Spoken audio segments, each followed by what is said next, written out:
بسم اللہ الرحمن الرحیم۔ اللہم صلی علی محمد و آل محمد وعجل فرجہم۔ ہم بات کر رہے ہیں سورہ کہف کی۔ سورہ کہف پارہ نمبر 15 اور 16 میں ہیں۔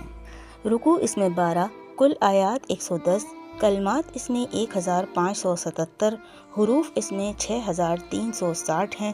آیت نمبر 46 اور 47 کا ترجمہ یہ ہے کہ مال اور اولاد دنیاوی زندگی کی زینت ہیں اور ہمیشہ باقی رہنے والی نیکیاں آپ کے رب کے نزدیک ثواب کے لحاظ سے اور امید کے اعتبار سے بھی بہترین ہیں۔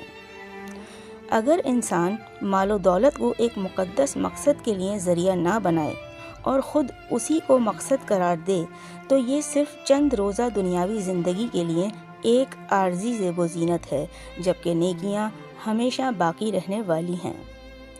شیعہ و سنی مواخذ میں کثرت سے یہ روایت ملتی ہے کہ باقیات الصالحات سے مراد تسبیحات اربع یعنی سبحان اللہ والحمد للہ ولا الہ الا اللہ واللہ اکبر ہیں، اور بعض دیگر روایات کے مطابق اس سے مراد نماز ہے۔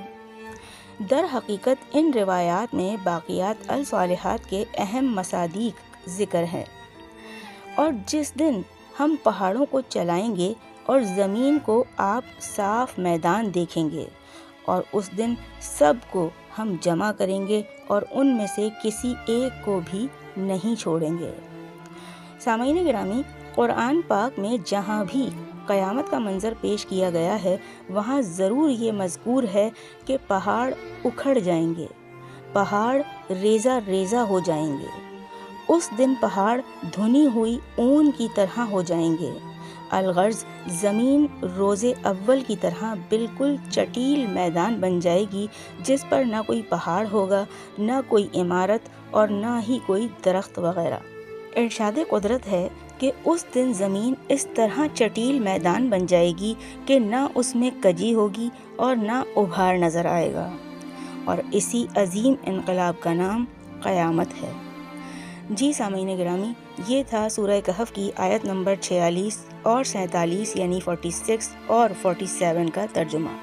ویڈیو آپ کو پسند آئے تو اس کو لائک کیجیے گا، شیئر کیجیے گا، کمنٹ کر کے اپنی رائے سے آگاہ ضرور کیجیے گا، اور چینل کو سبسکرائب لازمی کیجیے گا۔